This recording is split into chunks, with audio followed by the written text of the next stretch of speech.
Claire Obscure Expedition 33. This is an incredible looking French developed RPG that tries to emulate the style of the classic RPGs and modern ones, in addition to adding in a whole new flair and flavor of their own. I want to make sure that I say that because some people thought that I was calling it a JRPG, as in the Japanese developers are making an RPG. And no, it's not exactly that. It's taking the Japanese RPG gameplay style and putting their own spin on that. So really, it has more in common with what you see in JRPGs like Yakuza Like a Dragon or Persona than it does a Western RPG like, let's say, The Witcher or Skyrim. That's what I was talking about when it comes to my previous video. If you haven't seen that video, make sure you check it out because it is time to get hyped for Claire Obscure Expedition 33. This is an Unreal Engine 5 developed RPG that just looks incredible. I love what they're doing here, but the big question here that I'm starting to see from other Sony fans and just people in general, RPG fans, JRPG fans, especially those who like to talk about Final Fantasy, is since Claire Obscure Expedition 33 showed off this cool new evolution of JRPG combat, as they're calling it, should Square Enix go back to turn-based combat with some evolutions for Final Fantasy 17? That is the big question here that we're going to get to the bottom of, hopefully by the end of this video. But before we get into anything, what's good everyone, OJ here. Welcome back to another video. Please make sure you hit that like button, subscribe if you are someone new, and click that notification bell to get my videos first. And let's go ahead and jump right into it. And let's talk about why Square Enix first and foremost made the decisions that they made to take the mainline Final Fantasy games and put them into the action RPG realm. Now, if you remember back when they were looking at Final Fantasy 7 Rebirth and Final Fantasy 16, it's not like JRPGs were blowing up in sales numbers. And if you're gonna go with PlayStation exclusivity, if you look at the best-selling games on PlayStation on the PlayStation 4, clearly that wasn't going to be JRPGs. It was going to be more of the action RPGs. Obviously, games like The Witcher and games like Fallout and games like Skyrim, those all sold really well. Now, we did not quite yet get the blow up of Persona when they are planning these things. We did not get the blow up of Persona. And if you look at it, look at Final Fantasy 15. They took forever to make that game and it took so long to come out. But look at how well that game sold overall if you compare it to all of the other previous Final Fantasy games. It actually stacks up comparatively well. So I think that Square Enix made the decision to go more in the action realm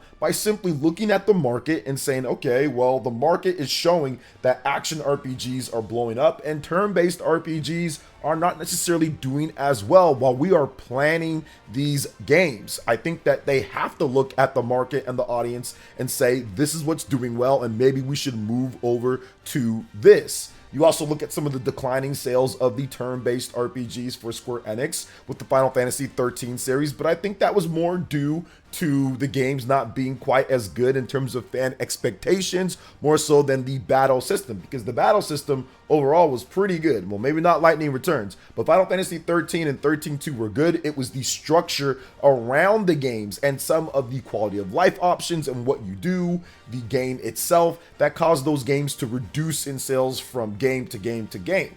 But I do feel that if they did decide to continue on with that, but make a better game around it, I think Final Fantasy, the ATB, segmented ATB, and what they did with Final Fantasy 13 and 13-2 could have worked really well on the newer systems like PlayStation 4 and PlayStation 5. But once again, it's an analytics thing. They're looking at it from all different angles and all different sizes and scopes, and also what the developers want to do as well, especially if they're inspired by other games like Devil May Cry, or they're inspired by other titles out there, then yeah, I mean, obviously, I think they should also have a say in terms of what they want to do or what they feel they can sell. And I'm pretty sure PlayStation, in terms of them funding Final Fantasy 7 Rebirth and Final Fantasy 16, were thinking, yeah, go action, because this is what the audience wants. So that's why Square Enix even made these decisions in the first place. You're looking at it from a broad range of things. Now, let's look at just individually each game. Final Fantasy 16, that is a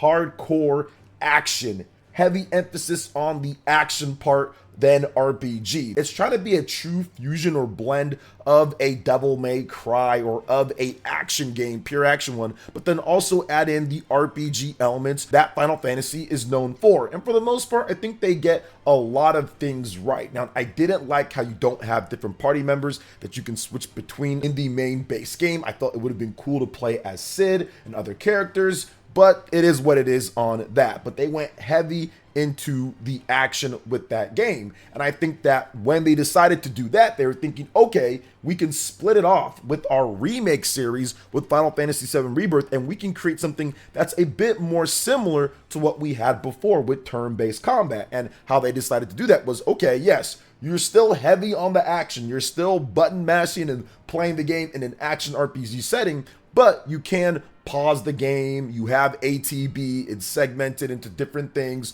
you can spend those points, and it feels kind of like turn-based at times, like simulated turn-based with action elements. And I think that to varying degrees, that works. So I think that when Square Enix and Sony were putting these games together for the next big mainline Final Fantasies, they saw it as, okay, we're going to be serving both audiences and we'll also have crossover between both audiences. We also think the PS5 is going to blow up in sales, so this should be a system seller, system mover, as we are creating high-tech, very technologically sound, and good playing games. And once again, I think that they somewhat accomplished that. Most of the boxes are checked on there, but I think that they didn't account for a number of things within what the fan expectations are, especially old school fans as well. And that's hard to account for when you're looking at the analytics of looking at just the PlayStation 5. But I do think that there was a few oversights when it comes to this strategy. Not a bad strategy, and I don't blame them for it when it comes down to it, but I do think that they did overlook a number of things. Now,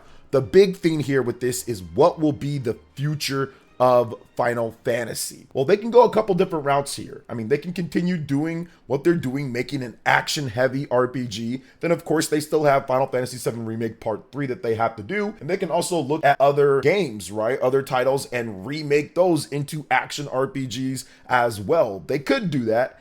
I don't agree with that route, when it comes down to it, or they can just continue creating action RPGs with Final Fantasy. But I think that the big route, or the thing that they should do, is essentially split it into two. Have your one main line, and this is post Final Fantasy VII Remake Part 3, because that kind of has to be in the same line as FF7 Remake and FF7 Rebirth. So you have to kind of continue that. You can't really change when it comes to the style from like turn-based or whatever. You can't really do that. I do feel that after that, you can kind of split things off into two. You can have your mainline Final Fantasy games that are turn-based evolution RPGs, like we see with Expedition 33, where you have essential combat here. For those who don't know, you have combat here where it's turn-based. You're still picking turns, but there's also real-time elements to it. So you will be pressing the A button or X button or attack button or special move button in real time to time it up, where you will be dodging in real time when it's your turn versus their turn, when you're shooting people in real time when it's your turn. So it's not like an action RPG to where you can do everything with every single character or switch between them like FF7 Remake, but when it's your turn, you can pick between them and it plays out like an action game. Both of you guys doing context-sensitive moves, blocking, parrying, dodging, and all of that in real time. So that is somewhat of an evolution of what we've seen with JRPGs. We've also seen it in other games as well. Mario and Luigi, people have brought up that game, where you have some active stuff to where you're blocking and attacking and kind of doing different things in real time. Although I do feel that this one is a little bit different, considering the different elements that are in this game from what we saw from the trailer. So I personally feel that what they should do is make a dedicated Final Fantasy that is an evolution of the turn-based system. You don't have to copy Expedition 33, and I'm not saying that they need to make it exactly like that, but what I'm saying is that take the turn-based gameplay that you guys are awesome at, that Final Fantasy made its name for, especially if you want to take it from, like, let's say Final Fantasy 9, Final Fantasy 10, and Final Fantasy 13, and that style, segmented ATB, different things that you've done there, and make a new evolution of Final Fantasy turn-based combat from that. You can have real-time elements, which they've had in previous games before. Overall, you can have different things that you do, but Final Fantasy creators and the people that make this game, Square Enix, they're some of the best in the industry when it comes to ideas. So I personally feel that they can do this very well. Then if you want to have a spin-off, or if you want to have a different type of action RPG that's like Final Fantasy 16 and name it something else and go forward with that, you can absolutely do that. And I think that if you have those two pillars going forward, you can really satisfy a lot of fans, because I do feel that right now, and obviously it's complicated, it's not something that you can just simply say this is the reason why or that's the reason why FF7 Rebirth is not quite doing as well as maybe some suspected, myself included, or even why FF16 isn't doing as well as previous games. There's a lot of different factors, right? When it comes to the install base, when it comes to fan expectations, when it comes to the performance for some people, when it comes to the game coming to PC. I mean, there's so many different things, but I think that if you have those two pillars, you can get people who like modern Final Fantasy games, even the action ones, to buy the turn-based one. You can definitely get them to get that. You can absolutely market it in that way. And you can also get people who love the old school Final Fantasy, the people that bought 3 million plus copies of Final Fantasy Pixel Remaster, old games that are over MSRP, if I'm not correct, when it comes to the physical edition, or just buying all the games together. These are old and they're paying 60 plus, but you're getting a lot of people that are playing that. And those are old games that people have already played, ROMs, whatever the case is, with a nice little spruce up. And that sold 3 million plus units. Imagine what you can do for a brand new Final Fantasy game that speaks to those old school fans, and then also graphically can speak to modern fans as well, because I saw a lot of people, okay, on Twitter and other places saying, hey, look, I'm not really into the JRPG style as much, but man, this looks really good. I'm going to try this out, or I'm going to check it out on Game Pass. And they usually don't play games like this. So it makes complete sense to go into that type of route, because the buzz with Expedition 33 has been nothing short of awesome to see. And I think that even if you look at some of the stuff that happened last year, some people were pointing out, myself included, hey, look at Baldur's Gate, that's turn-based combat, and that's done really well. I mean, you can kind of say, all right, well, yeah, that's D&D, it's a little bit different. Obviously, a traditional turn-based type of game, or even how the Expedition 33 works, it's not like D&D at all, outside of a couple base RPG stuff that they do share, but how it plays out within the turn-based is completely different. And yes, that's true, but it's still a big turn-based RPG that's doing incredibly well. So I do think that there is a market for this type of game. This can sell millions of copies. Heck, even a game like SMT5 on the Switch alone sold over 1 million units in about 5 months on the market. And SMT5 is flawed when it comes to certain things, but it's a great RPG. It's a great turn-based RPG, and it did really well. SMT is nowhere near as popular as Final Fantasy. So you guys see what I'm trying to put together here. There are a number of RPGs, turn-based ones, that can do really well on the market if you commit to making that style of game. And I think that Final Fantasy, it's time to really take a look, Square Enix, take a look at what you can do there. And yes, I know that there's going to be some people saying, well, look at Octopath, and look at Dragon Quest, and look at Live Alive, and look at some of the other games they make. And I completely understand that. But everyone knows that Final Fantasy is associated with the brand of Square Enix. That is their main thing, is Final Fantasy. So I feel that if you create your main thing, which is Final Fantasy, right? That's their biggest IP that they have, that they own.